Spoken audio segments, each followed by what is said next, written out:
Cult అభిమానులు అంటే ఇట్లున్నారు. అందరికీ నమస్కారం. బాబులకే బాబు. ఇక్కడ చూస్తుంటే నిజంగా మెడలో ఈ టవల్స్ చూస్తుంటే ఒక్క నిమిషం, ఒక పవన్ కళ్యాణ్ లాగా ఉన్నారు ఇక్కడ. ఎంత జోషు, ఎంత అభిమానం. నిజంగా పాట ఎట్లా ఉంది, లిరిక్స్ ఎట్లా ఉన్నాయి. నేను ఇవాళ వచ్చేటప్పుడు ఒకటింటికి ట్విట్టర్లో పెట్టా,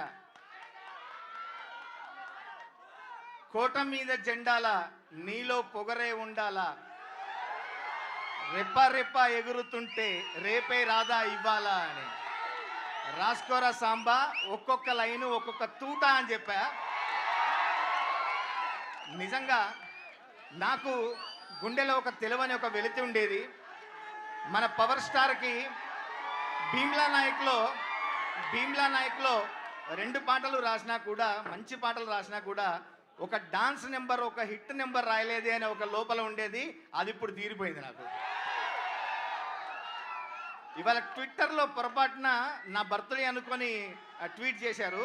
నేను నా బర్త్డే కాదని చెప్పాను, కానీ నా బర్త్డే జరుపుకున్నా ఇంత సందడిగా జరుపుకోలేనేమో. నేను అంత సంబరంగా ఉంది. నా బర్త్డే కాకపోయినా నాకు ఒక కొత్త సంబరాన్ని, కొత్త జోష్ని ఇచ్చిన మీ అందరికీ ప్రత్యేకంగా ధన్యవాదాలు తెలియజేస్తూ, మా డిఎస్పి గారు ఈ పాట 2 రాత్రులు కూర్చొని తెల్లారి వరకు నిద్ర లేకుండా హరీష్ అన్న, డిఎస్పి గారు, నేను కూర్చొని ఈ పాట రాయడం జరిగింది. డిఎస్పి గారి బీట్స్ అదిరిపోయే మోత, అదిరిపోయే ట్యూను. డిఎస్పి గారు మీకు ప్రత్యేకంగా ధన్యవాదాలు. హరీష్ అన్న అంటే, పవన్ కళ్యాణ్ గారు అంటే మీకు ఎంత అభిమానమో మీరు చాటుకున్నారు. మరొకసారి ప్రత్యేక ధన్యవాదాలు సార్. ఇంకా మన కల్ట్ కెప్టెన్ గురించి ఏం చెప్పాలి, మన పాటలోనే చెప్పాము, ఎక్కే దిగే కిక్కులో నా దక్కేదేముందే, అరే సచ్చేదాకా కిక్కే ఉండాలే, ఎక్కి తొక్కేటోళ్ళేవు నా తగ్గేదేముందే, అరే నెగ్గేదాకా తిక్కే ఉండాలే.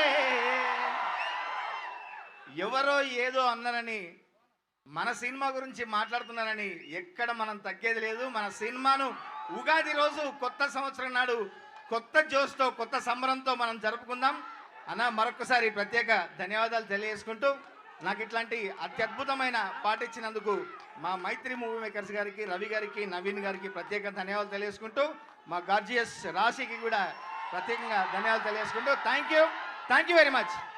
Thank you Kasilla Samanna, thank you so much. ఇప్పుడు బ్యూటిఫుల్ రాశి గారు మాట్లాడతారు.